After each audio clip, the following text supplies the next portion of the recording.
My name is Maorong Jiang. I am the director of the AsianWorldCenter at Creighton University. Thank you for coming to the lecture today. Today's lecture is part of the 9th Asian Culture Week programs. The Culture Week is partially sponsored by the university's Non-Western Cultural Committee. I am honored to introduce our first speaker, Dr. Elizabeth Larus. Her lecture topics today is social and economic problems facing China's 5th generation of leaders. As a Creighton graduate in political science, Elizabeth Larus is professor of political science at the University of Mary Washington. Prior to joining the college faculty in 1997, Dr. Larus worked on Capitol Hill as a press secretary and then lived in China, Taiwan, and Hong Kong. She has taught courses on American, European, and Asian governments at Lingnan University in Hong Kong, the University of Virginia, and the University of Richmond. She is author of the books Politics and Society in Contemporary China and Economic Reform in China, 1979 to 2003, The Marketization of Labor and State Enterprises, as well as more than 20 book chapters and scholarly articles. In 2012-2013, Professor Larus presented papers at academic conferences in the United States, Taiwan, and Great Britain. Please join me in welcoming Dr. Larus for her presentation. Thank you very much. First, I'd like to thank Creighton University for inviting me out here. As Professor Zhang said, I graduated from Creighton just a few years ago, and so it's always delightful to come back. The campus looks beautiful, and I'm glad to see such interest in Asian studies at Creighton. This is, Asia's hot, right? It is hot.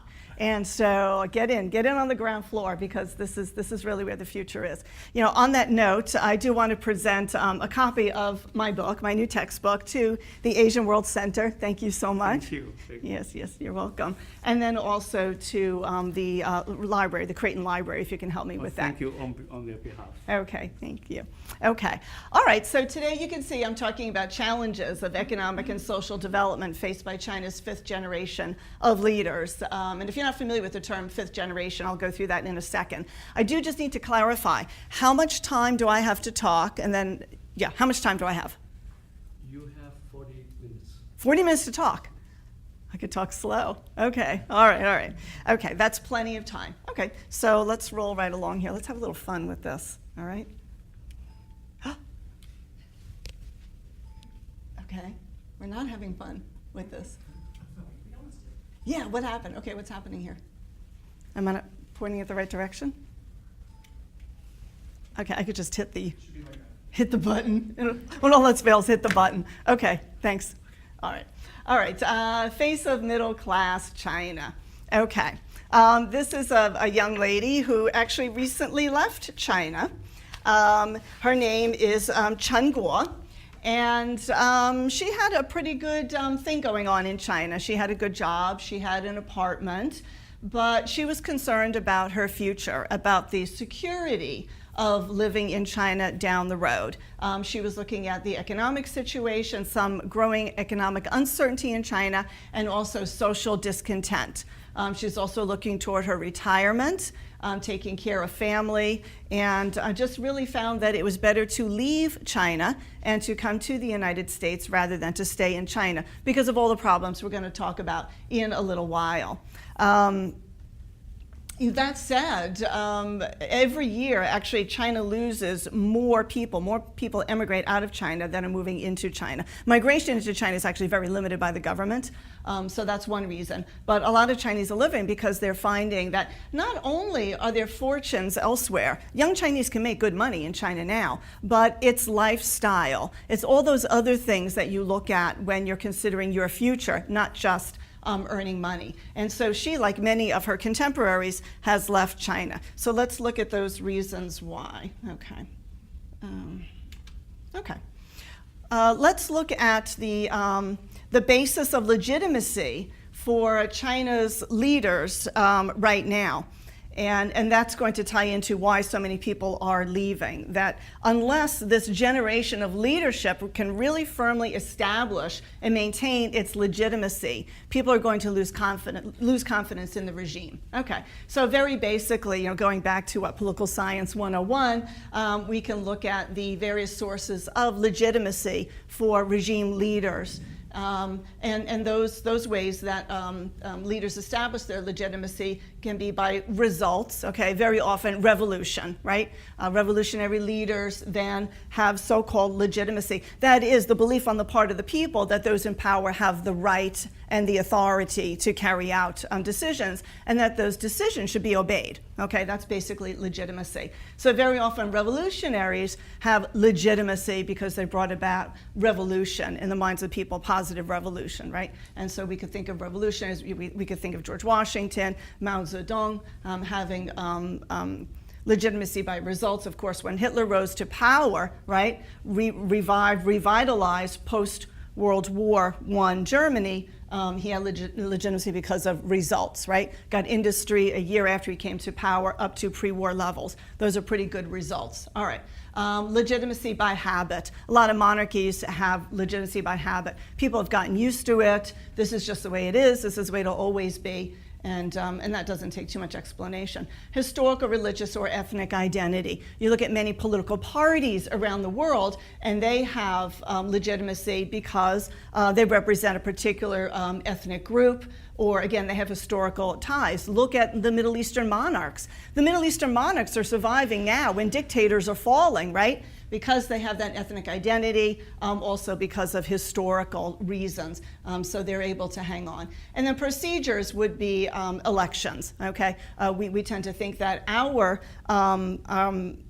governor, our government, people we elect to government are legit because we have chosen them, or at least a majority, a plurality of people have chosen them. So let's look at sources of legitimacy then for Chinese leaders, okay? The earlier generations of Chinese leaders, of course, China's now into its 5th generation of leaders, for the most part had legitimacy by results and or historical identity. Of course, the first generation was made up of Mao Zedong and the contemporaries, Zhou Enlai, Chen Duxiu, Peng Dehuai, a lot of the guys that brought about the revolution. They participated in the Long March. They survived the Long March of 1934 and 1935 when the nationalists, the anti-communists, were chasing them all over China. Clearly, they had the right stuff, right? They become revolutionaries. They overthrow the nationalist regime, which was backed by the United States. So they pull off a victory, not just against, the nationalists, the anti-communists, but a world power, because we were backing the nationalists. Those are pretty, darn good results to the Chinese people, right? And so in 1949, you've got Mao Zedong declaring China for the Chinese. Okay, so the Communist Party, and then the earlier generations, of course, who were communists, had that legitimacy by results. Okay. Now, certainly, Mao is credited with raising about 100 million people out of poverty. Despite the tremendous roller coaster that he took the Chinese people on, he did raise people out of poverty, and that was significant. Okay, so those are also results that the first generation could have as a claim to fame and as a basis of their legitimacy. The second generation really begins with Deng Xiaoping and his sidekick, Huyaobang, and I don't know, some of the names that you may have studied before. Of course, historical identity, they were long marchers as well. They belonged to the Communist Party, the Revolutionary Party, again, that established China for the Chinese, but then also Deng Xiaoping's results, and that is jettisoning socialism and reviving the Chinese economy. And by the time Deng Xiaoping passes away in 1997, World Bank at least credits him and his regime, that second generation, with raising 500 million people out of poverty.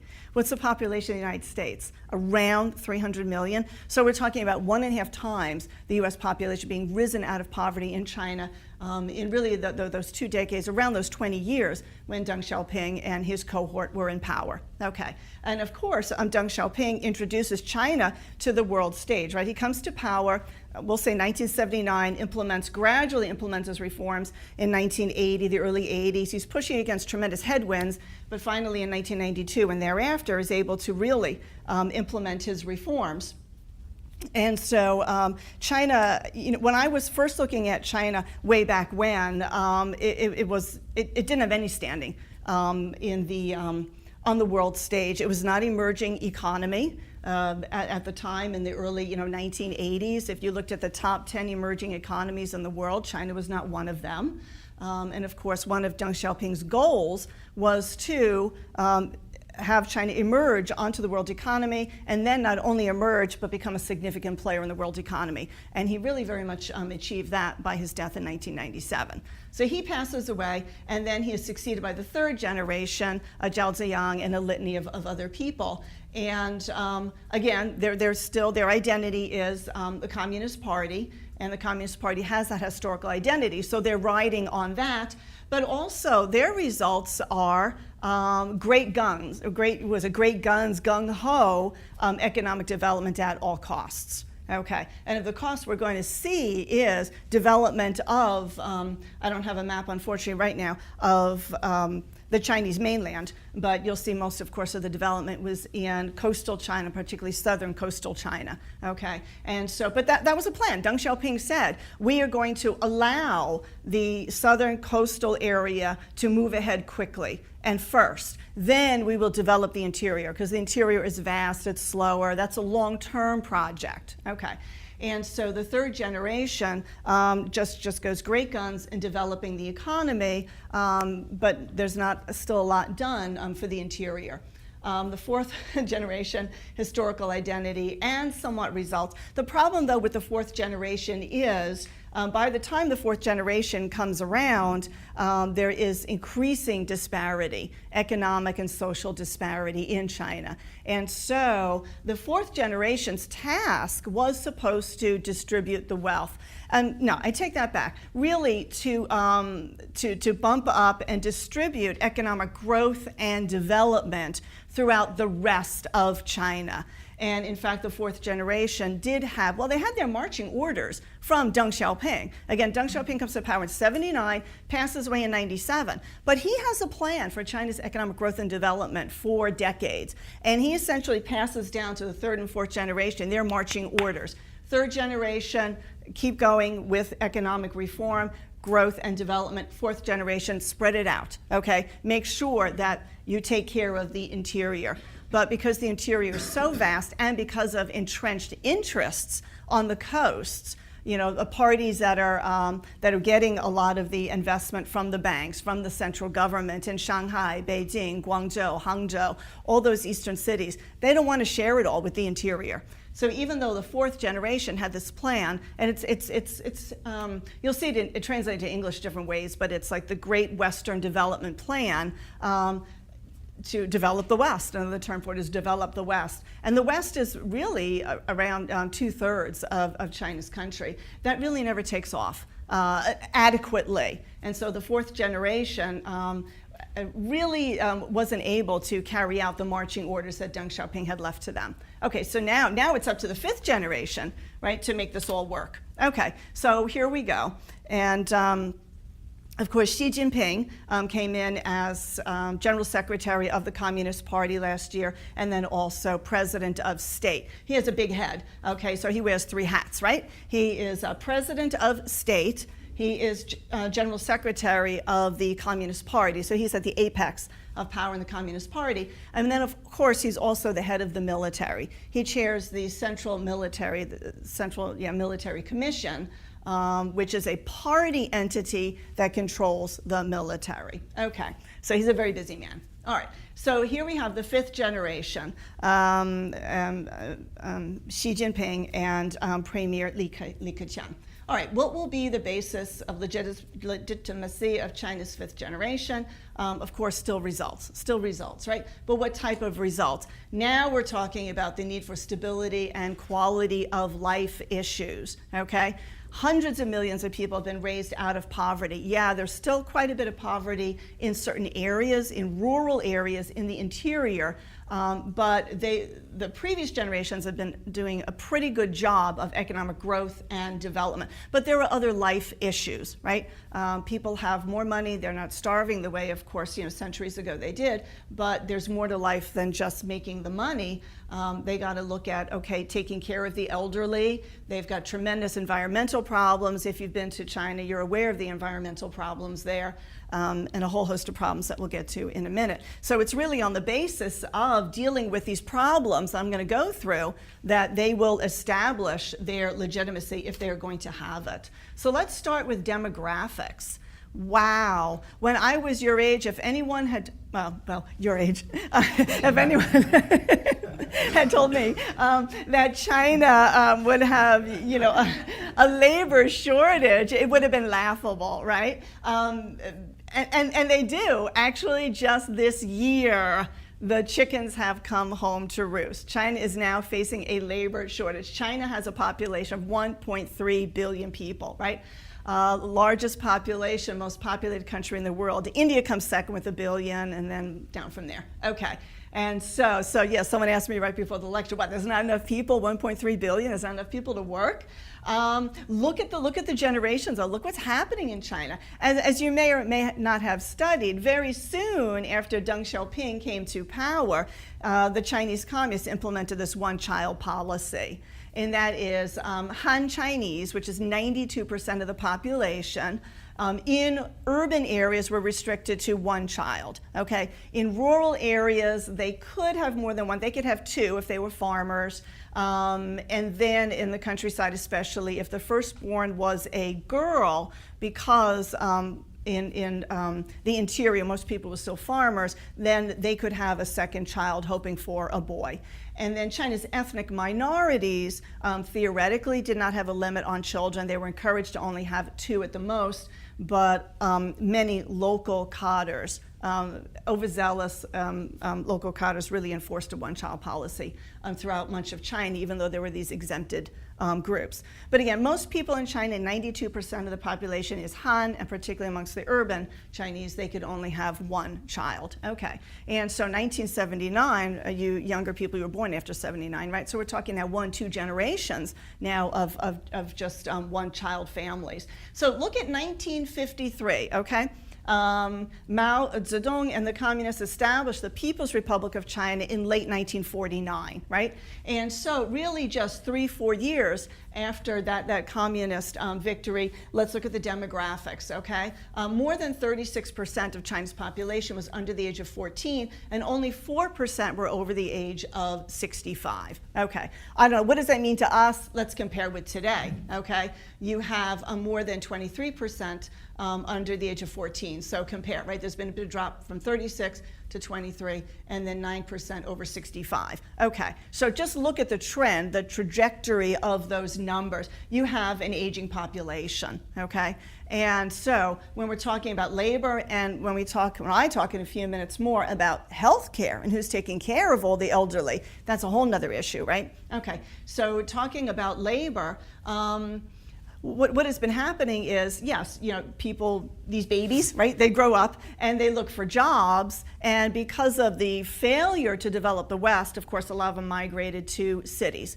particularly to manufacturing entities in southern coastal China, owned by Chinese, by overseas Chinese, Hong Kong Chinese, Taiwan Chinese, and Americans. And they worked in factories, and then a lot of them grew up and had their own kids. Okay, but as they became skilled, they come in unskilled. And over the years, as they become skilled, they put pressure on for higher wages, right? I'll give you an example. I don't have it portrayed here, but you may have heard of this, the Foxconn situation. Foxconn is actually a Taiwan-owned company that produces the iPhone for Apple in China. And it has thousands of employees, a lot of them rural Chinese who moved to southern coastal China to work in Foxconn. They're looking for jobs, okay. They're living in dorms, it's very crowded, very low wages, a number of them, in a very disturbing pattern, committed suicide. And they were just saying, we can't take the pressure to produce. There's such tremendous pressure. We're so low paid. We're worried about our families back home. We're working very long hours. We're not getting overtime. And so there was a raft of suicides. Now, because it was a foreign-owned firm, a Taiwan firm, making really an American product, the spotlight then was on Foxconn. And so the Chinese government then had to say, look, you got to do something here. You got to raise these people's wages. You got to cut back on the hours that they're working. Okay.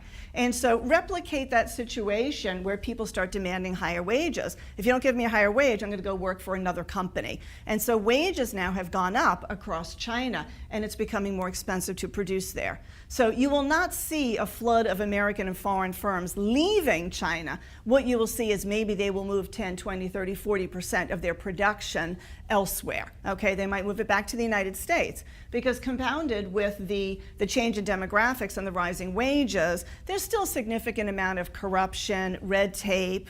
You need to have the right connections to do business. And for Westerners, that is Americans, it's more difficult than the overseas Chinese to especially because Americans are bound by the Foreign Corrupt Practices Act. Okay, so there's a lot of things that American firms just cannot do in China that other people can do.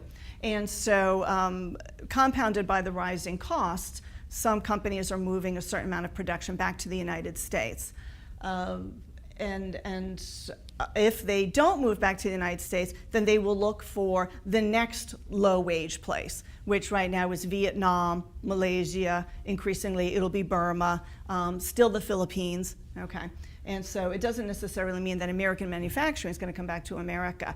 It can't, because other countries, everyone is in China, and increasingly Philippines, Burma, Vietnam, okay? The Swedes, the French, the Japanese, the Germans, everyone is there. That's who we're competing with, right? We can't just bring all the manufacturing back to the United States. Okay, but what happens is when these companies take a certain amount of production out of China and send it off elsewhere or bring it back home, then there's fewer jobs, right? And so then the Chinese government gets nervous because it doesn't want oodles of people unemployed, right? It'll have to send them back to the countryside. People don't want to go back to the countryside, and so you've got a real problem there. Okay.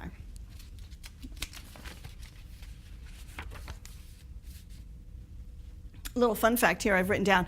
By the year 2050, now I don't know where I'm going to be in 2050, but anyway, by the year it's going to come around before we know it, right? By the year 2050, 1/3 of China's population, 1/3 of China's population will be over 60 years old.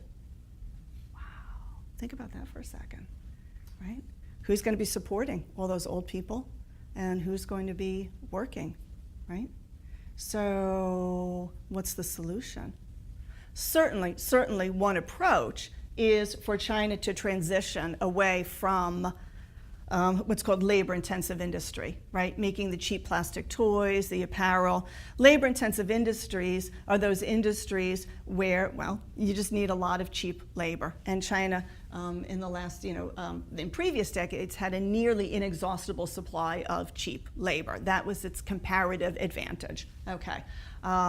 As labor gets more expensive, then China will have to, it won't do this to the entire economy, but part of the economy then will start to get into capital-intensive industry, much the way Japan, Taiwan, Hong Kong, Singapore, the Asian tigers did, that they start producing goods that take more capital startup costs, electronics, higher-end electronics, right? Not just the DVD players now, which are just mostly simple assembly, but when they get into the higher end manufacturing, okay, then you can, you'll certainly pay people higher wages, and which will also boost consumption. So you will, in all likelihood, see what's called economic structural reform in China, a movement, at least part of the economy, away from labor-intensive industry to capital-intensive industry. And that will make a lot of sense for China. Okay. All right, Social Security. Ooh, we got alphabet soup here. All right, IRB and OBP, IRB. Iron Rice Bowl, one big pot. I don't know if you remember reading that, but that's old stuff. Okay. When Mao and the communists came to power, what they took was basically a capitalist system, and they imposed socialism on it. They nationalized nearly all industry and businesses in China, so that everyone was working for a state firm, okay? And as a part of that, they got what was called an iron rice bowl. Now, when we go out for Chinese food, do they ever serve your bowl of rice in an iron rice bowl? Nah. What is it served in? What's it served in? Other than a takeout box, right? Porcelain, right. And you drop porcelain on the floor, what happens? It breaks, right? Drop an iron rice bowl on the floor, what happens?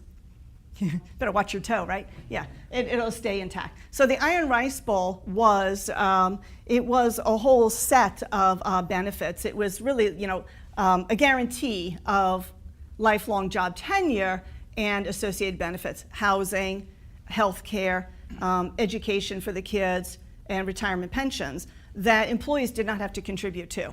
Okay, they just got this as part of the iron rice bowl, and it was called iron because it couldn't break. Okay, couldn't break. And then the one big pot meant egalitarian wages. That didn't mean that everyone in China was making the same amount of money. What it meant was that if you had a certain seniority in a company and a certain task and a certain level, then you would all get paid the same amount regardless of effort. And so let's say if I were a very hard worker and someone else were lazy, we would get paid the same amount if we had the same seniority, the same task. Okay, so there was no incentive to work really hard. Okay, you went to work, you got your housing, you got your benefits, your pension taken care of, and you got paid regardless of effort. Okay, Deng Xiaoping comes along and he says, well, you know what? 50% of these state firms are losing money. We just can't keep bailing out all these state firms. We have to break the iron rice bowl, and we have to get rid of that one big pot. And that was very, very difficult. In actuality, it took almost 20 years to dismantle that system because of the resistance that he ran into on the part of the old socialists. Okay. But the problem is when China got rid of the iron rice bowl and the one big pot, they privatized or they corporatized businesses. That is, businesses now are shareholding corporations, right? You can buy shares of stock into Chinese businesses. The state may or may not be the largest shareholder. Okay. When they essentially broke up these businesses, they privatized, they corporatized these state businesses, the Chinese central government did not implement a national comprehensive social security system or healthcare system. Okay, we're familiar with Social Security, right? In this country, FDR started it during the Depression because he was looking around and he literally saw a starving elderly, and he says, "No, this will not do." And so, of course, Social Security was never supposed to be a retirement pension, but it's the idea that the elderly get enough to live on so they're not starving in the United States, okay? And in the United States, it's an entitlement, right? You hit 65, regardless of your level of income, you are entitled to Social Security, okay? China does not have that system. So here people were losing their benefits, their pensions, but it wasn't being replaced by a comprehensive national Social Security system, okay? And so to this day, and again, Deng Xiaoping started dismantling the iron rice bowl in one big pot really back in the late 80s, accelerated in the 90s, and accelerated after that. And so in all this time, China still does not have a comprehensive Social Security system. They do have it. It's a patchwork type system, which is very complicated. And the Social Security that does exist is largely funded by local governments, okay, that are being overburdened with this, okay. And so less than 55% of adults in China today are covered by Social Security. So who's going to take care of them, right, in their old age? Now, what happened is a lot of these people, they did not have to put away money for their pensions. Now workers do. And so they're making sure they're putting away money for their survival after retirement. Okay. And that creates a certain amount of insecurity because they're going to have to put really a lot of money away, okay, to live on. Okay.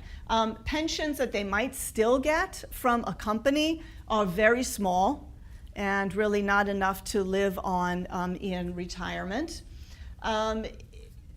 China has tried to implement, again, a patchwork rather than a universal Social Security system. And what they do is they say, okay, employees and employers need to put money away for an employee, and then the state also puts in a little bit into the pot, okay? Out of that pot, only a very small portion has the employee's name on it. The rest is held for other people who are retiring, much like the US Social Security system, right? If you're working now, right, whatever money you're paying into Social Security isn't going to you, right? It's going to people who are retired now. Well, what's happening in China is because they're pooling these funds and only a small portion has the employee's name on it, you've got a pool of money there. What do governments do when they've got a pool of money sitting around? They start tapping into it for all kinds of other things. And then you have corrupt local officials that they build their careers on economic development, right? And so they want to build a bridge, they want to build a factory. Where are they getting their money from? They're tapping into these pools of Social Security. So that's a problem when, you know, as I said, by what was the statistic? By the year 2050, 1/3 of the population is going to be over 60 years old. What's going to happen if these local governments keep tapping into these pools? And now they have to pay, you know, pensions, albeit limited pensions, to those huge numbers of elderly. That's going to be a big problem down the road. Okay. And so, again, the pension pool pays for today's retirees or local government needs. That's the rub, right? Okay.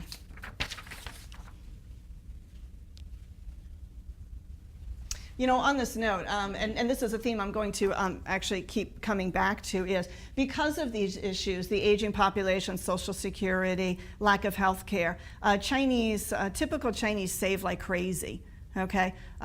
Generally, 25% of household income goes into savings because people are saving for health care, retirement, and for education for the kids, the three bigs, they're called.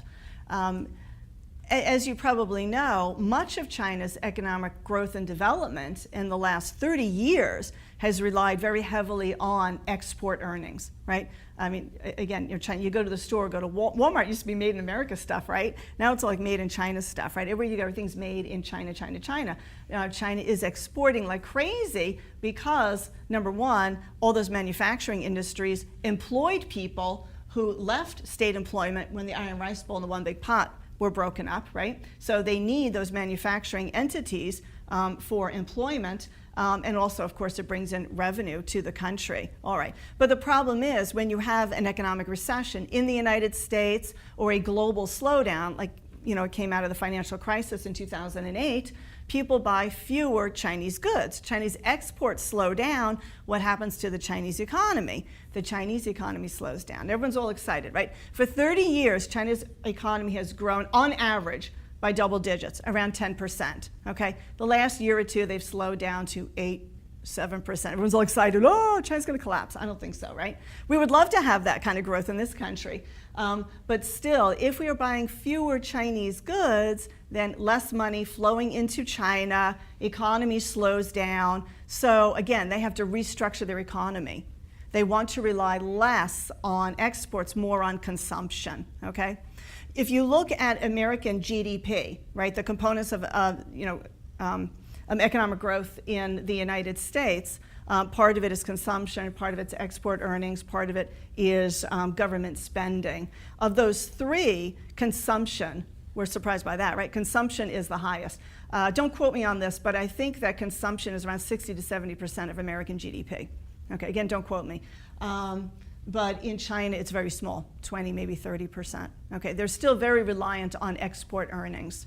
And so the fifth generation is looking and saying, we cannot be so reliant on exports because our economy is vulnerable when things slow down. We need people to spend more. Well, you're Chinese, how are you going to spend more? You lost your iron rice bowl and your one big pot, right? No, you're saving for retirement, for your kids' education, which used to be free, right? Now you're spending, and retirement, and health care, okay? And so a lot of Chinese save, so they're not consuming to the level that the government wants them to. And the government keeps saying, we want you to consume more, but until they restructure things, they're not going to boost consumption to the level that they want, okay? So, yeah, I keep referring to healthcare. Let's go there now. All right.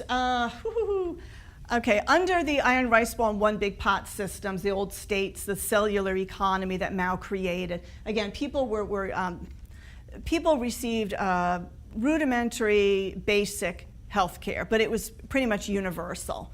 And of course, you'd be better off in urban areas than in rural areas.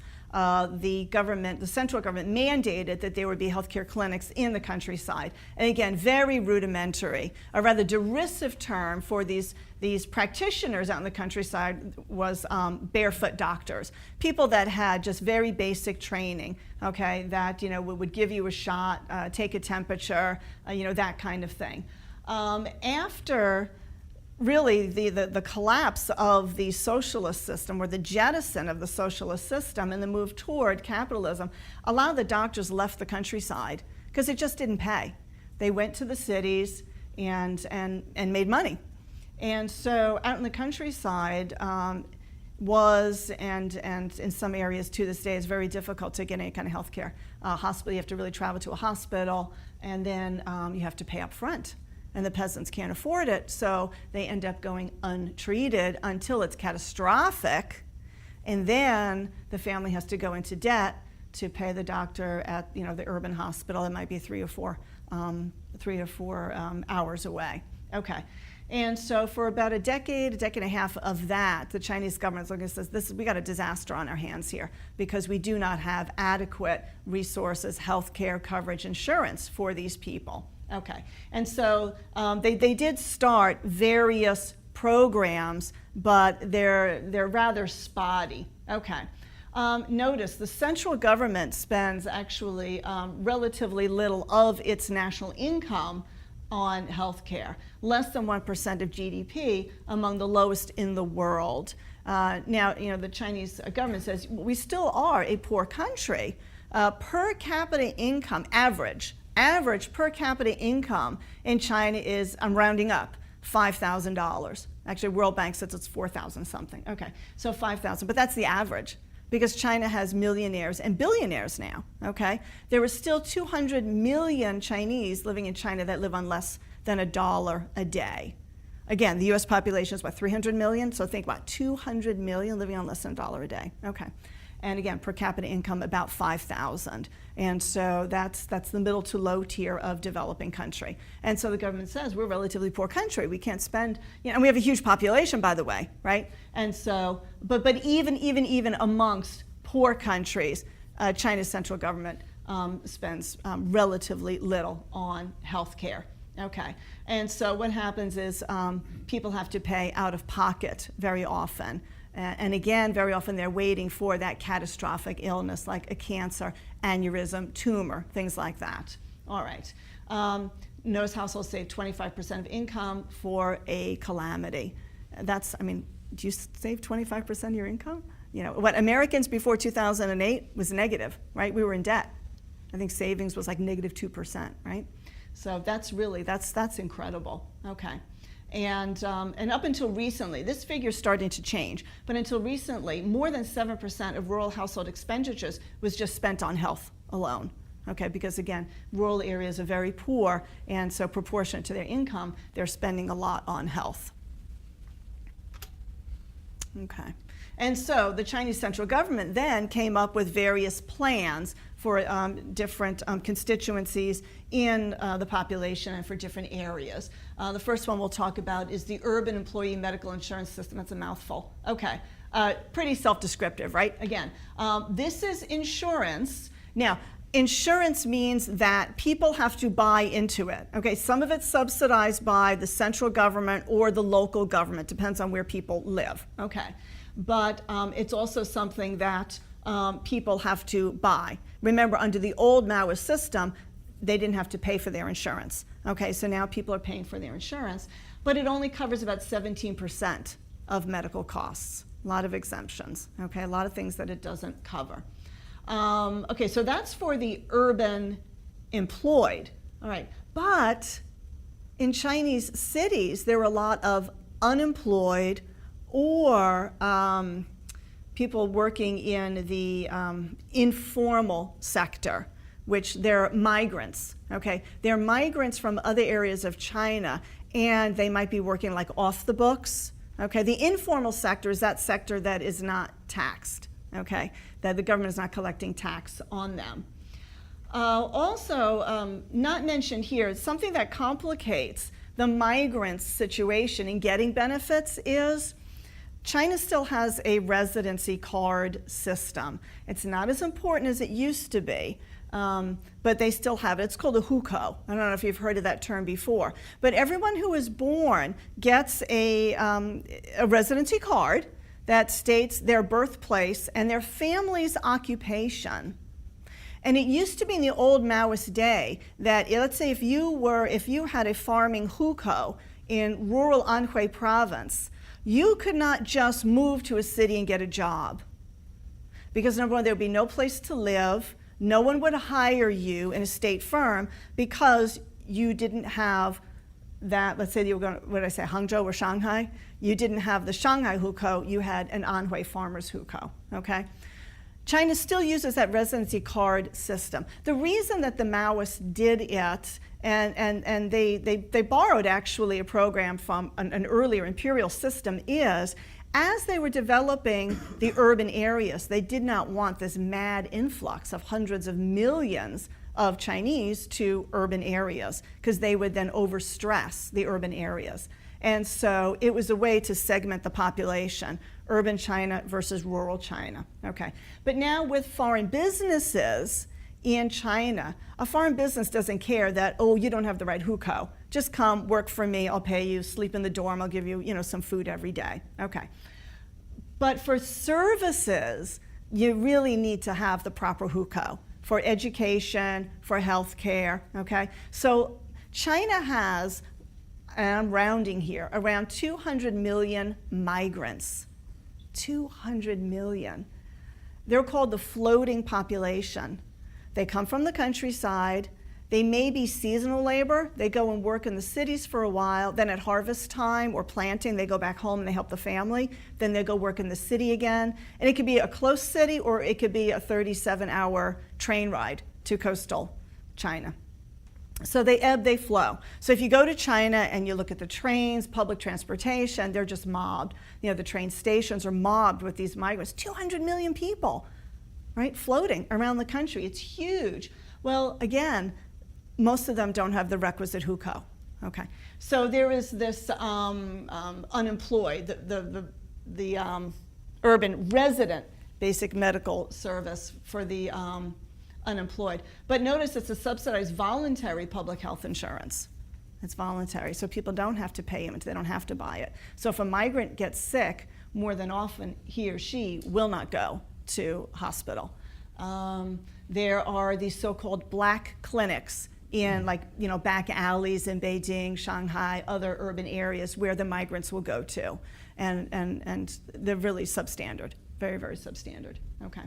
All right, and then for the people out in the countryside, wow, they really got a bum deal when all the doctors left and went to the urban areas. The Chinese government implemented the new cooperative medical scheme for rural areas. But notice it's for treatment of serious disease. So people who have an ailment or may not know what they have is serious, they're foregoing care. And then finally, when it reaches the later stages and they realize, ooh, this is serious, then they need to go to the hospital and be seen. And then very often it's too late or it's much worse than it could have been if it had been treated earlier.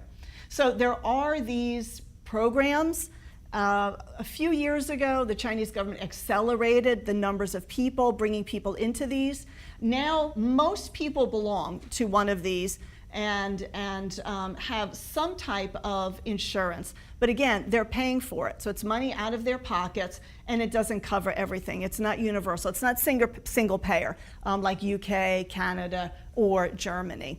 And again, it limits how much people can save because they're really concerned about some type of calamity. Okay. There's also the problem of corruption in China's healthcare. There is corruption, in healthcare, medical services, in other places, of course, other than China. It's just more egregious in China because of the way the system is set up. It's not very transparent. Government, politics, transactions in China are not transparent the way in the United States. And so there's a lot of room for corruption.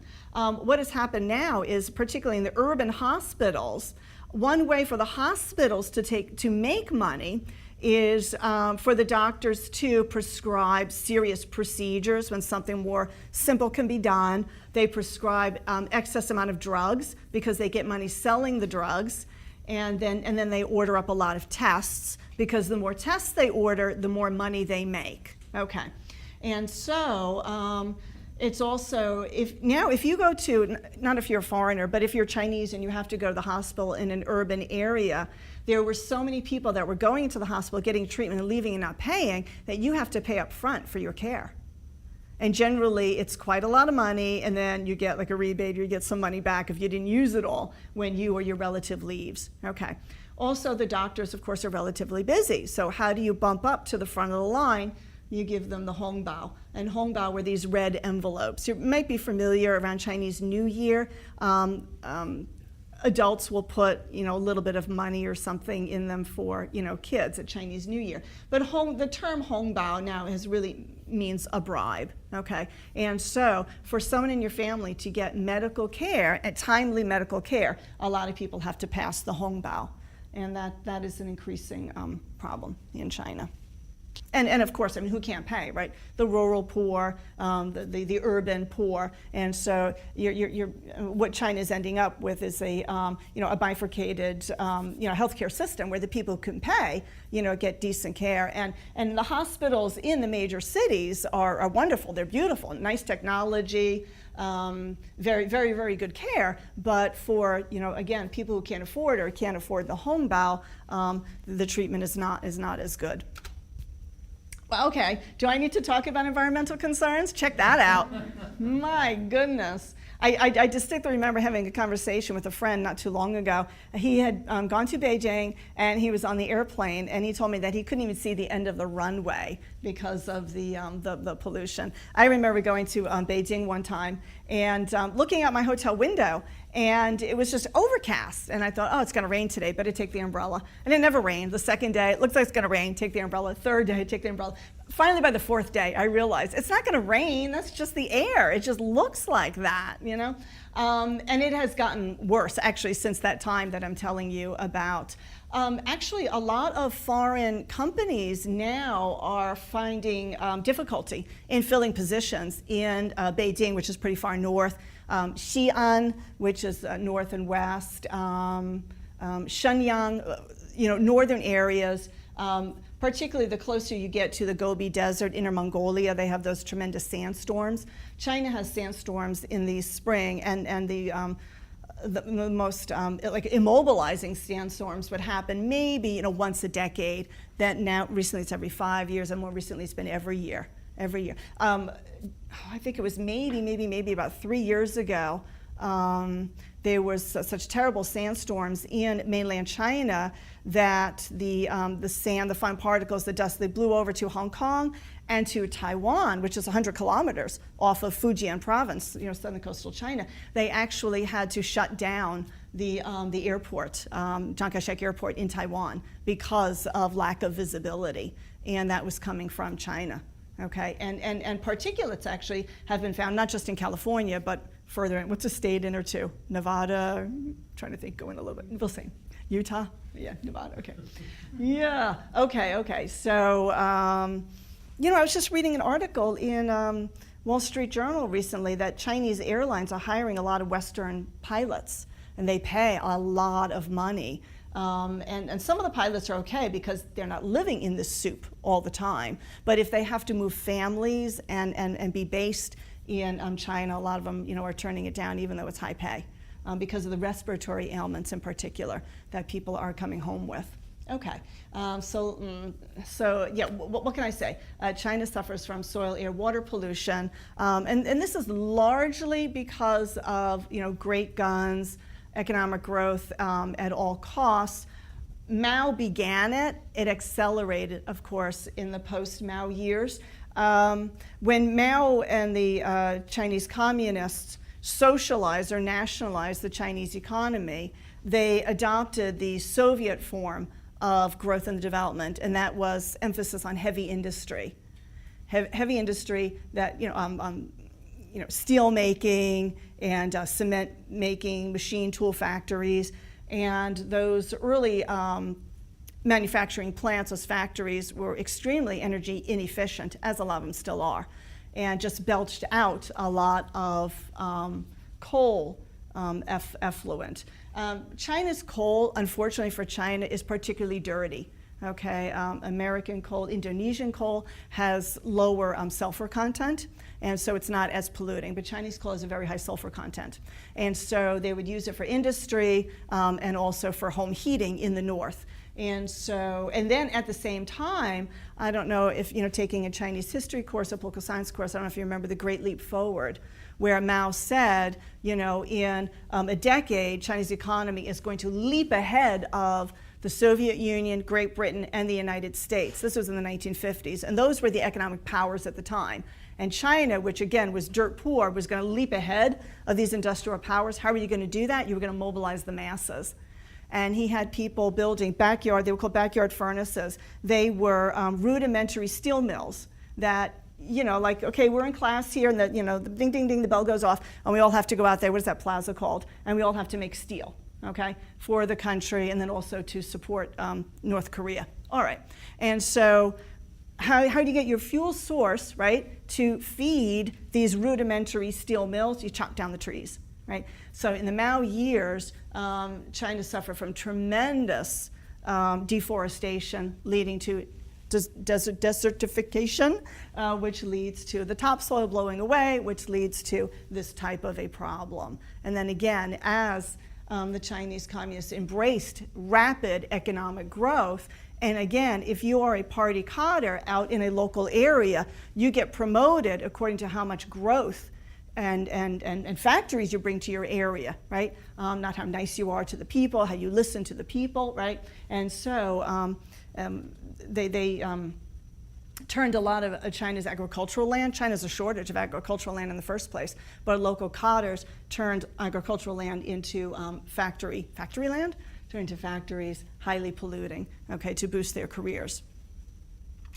Actually, yeah, I do. I want to go back to this because there's a lot to say about environmental concerns. The World Bank estimates that about 750,000 Chinese die prematurely from respiratory diseases. Who's dying? Of course, the very young, the ill, and the elderly. 750,000. Okay, that's a heck of a lot. That's a heck of a lot of people that die prematurely, and that's due to air and water pollution. We didn't even get to water. Most of the water in China is polluted. The water in 5 of China's 7 major rivers and tributaries is unsuitable for human contact.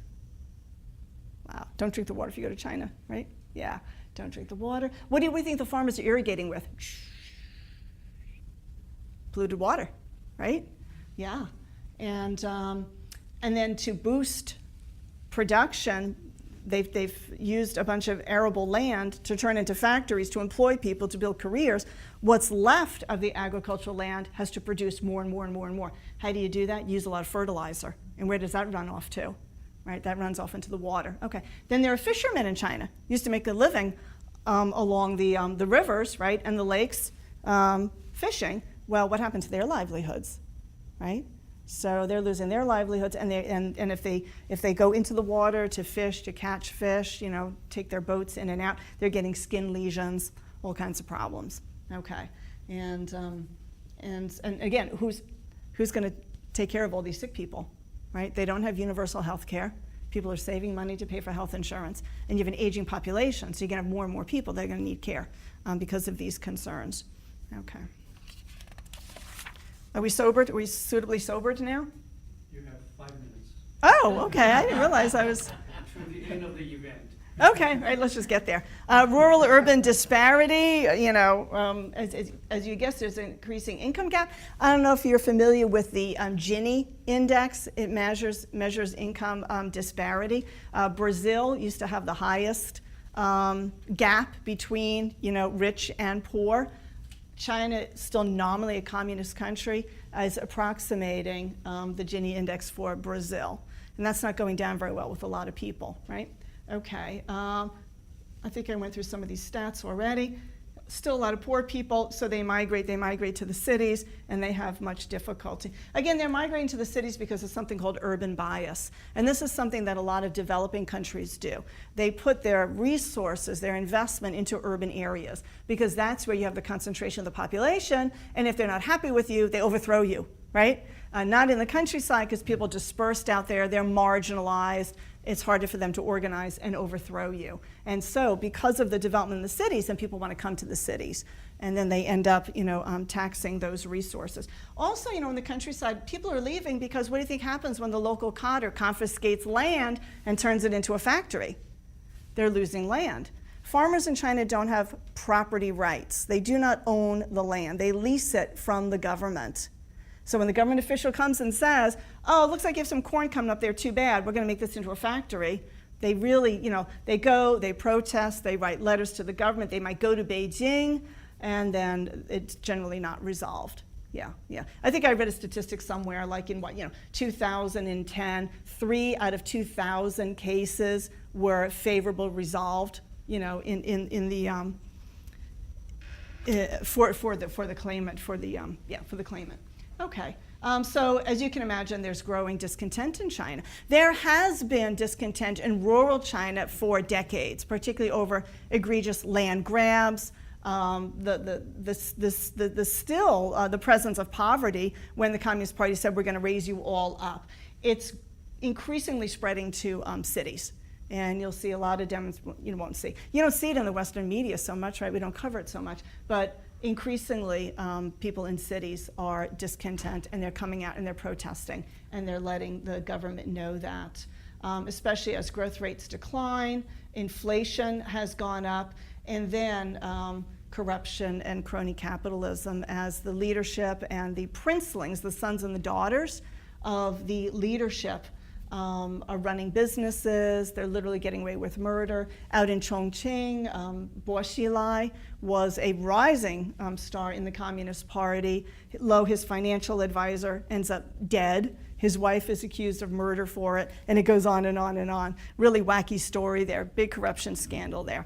And then we could pretty much finish up here with, as you're probably familiar with, there are periodic and very violent ethnic tensions in Tibet and Xinjiang, the Muslim Northwest, as the government squeezes their rights and says, you can't have a picture of the Dalai Lama in the monasteries.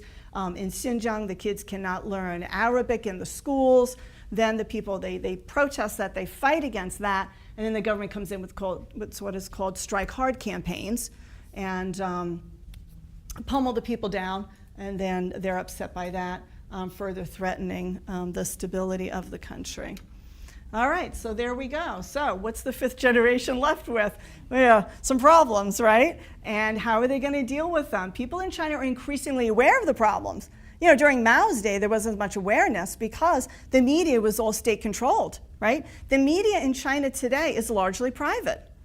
Now the editors, they self-edit, they're controlled by the Communist Party. But it's interesting, at least 2/3 of the media in China is private. People have access to the internet, even though it's censored. People your age, students your age, they know how to get the information. So people know there's this discontent throughout the country, and increasingly it is reported on.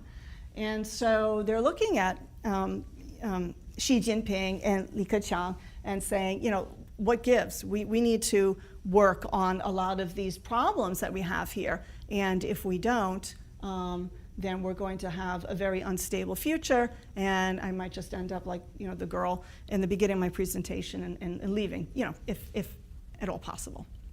All right, thank you very much for your attention.